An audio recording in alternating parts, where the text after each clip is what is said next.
posso andar com pra cima?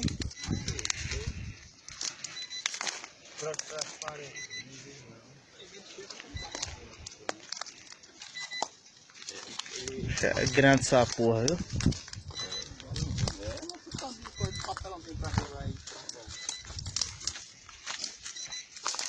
Eu sou dizendo que ele tá mandando. Não, mas não vai só a luz. Não, isso aí vai sair mais não, cara.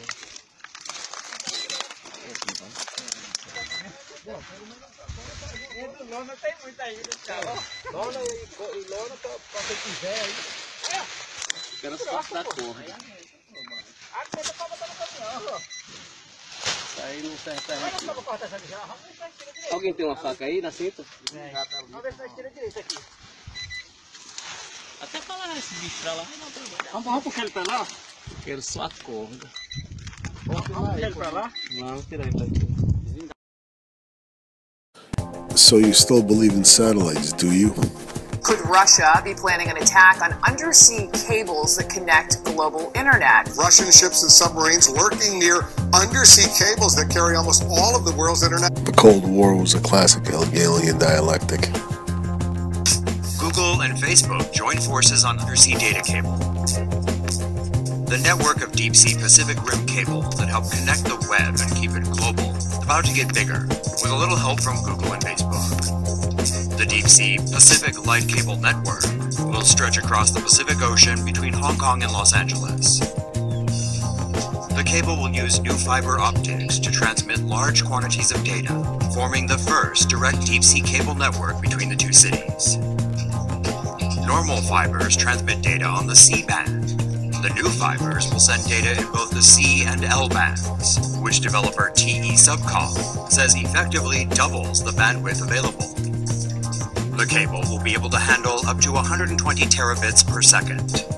Google says that's enough bandwidth for 18 million concurrent video conferences between Hong Kong and Los Angeles. When it's completed in 2018, the cable network will span some 12,800 kilometers between the cities. Never saw a person going, look at what my phone can do. Nobody does that. They all go, this fucking thing sucks. Can't get it. Give it a second, would you? Could you give it a second? It's going to space. Can you give it a second to get back from space?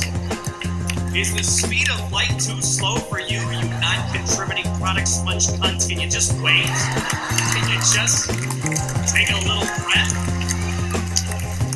Just wait for that picture of Axl Rose to get on your phone. Like it even fucking mattered what you were doing. Like it was even important. Along communication cables on the ocean floor.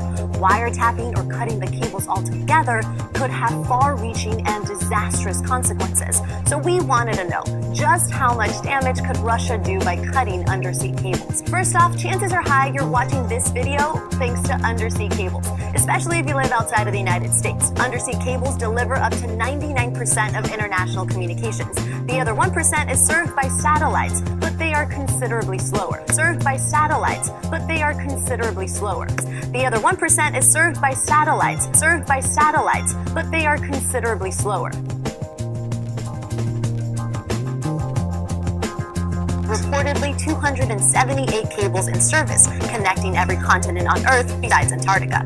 Today, these cables transmit phone calls, internet data, and other forms of digital traffic at a rate of up to 80 terabytes per second. It's going to space. Can you give it a second to get back from space? The longest cable connects Western Europe to Australia and East Asia and is nearly 25,000 miles long, but they've always been the fiber optic powerhouse they are today.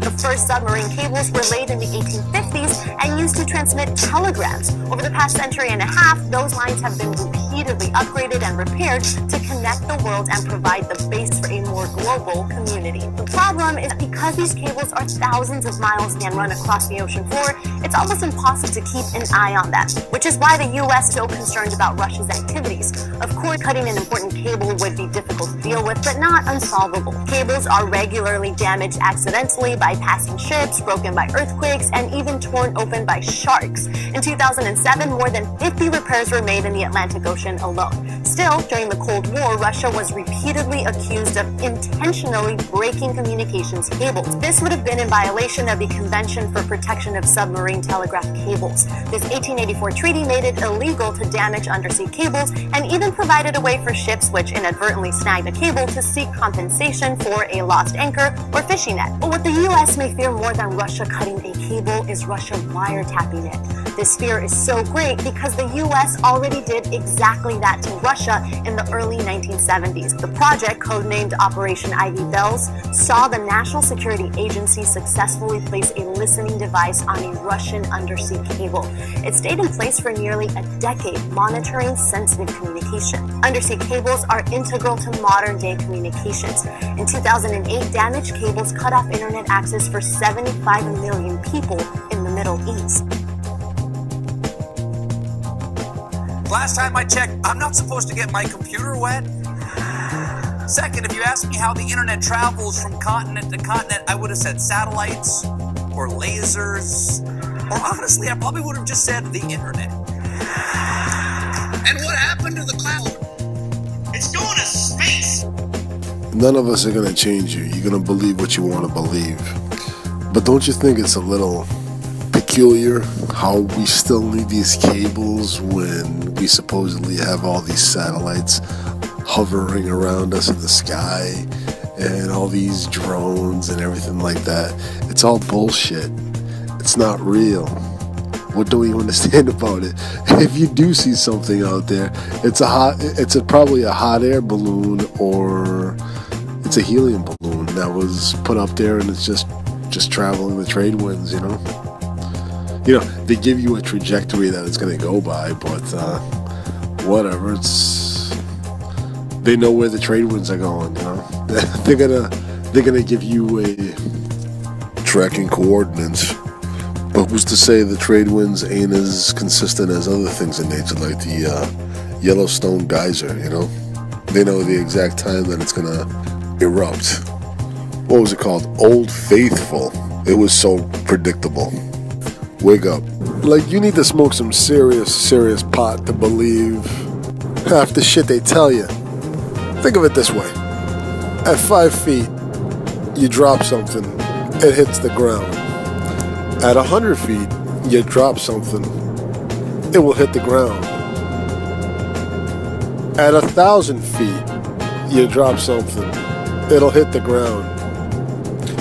At 100,000 feet, if you drop something, it will. When does this stop? When does all of a sudden you drop something and it doesn't hit the ground anymore? What NASA tells you is going on is that they're traveling so fast. Like, NASA knows this whole thing called, density. We're in a big density column is what it, but they figured enough to say, well, let's tell them we're going around the world, but we're going so fast, we're still falling. The Earth is still pulling us down, but we're falling around the Earth. This is what they're telling us. We're falling around the Earth.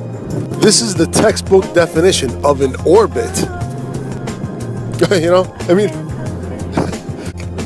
Okay, well then why doesn't the Air Force have these super fast flying machines to go fight enemy aircraft with?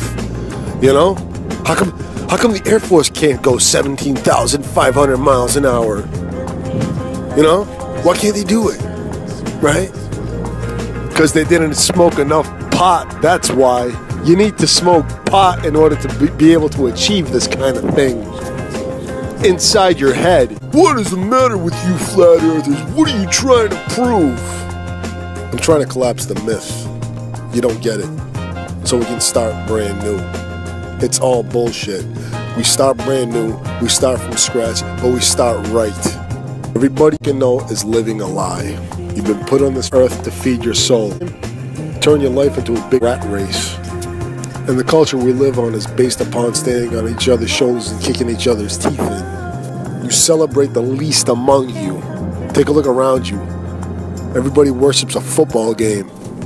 Do you know why? Because if they give you food and festival, you never revolt. If you're listening to this, you are the resistance.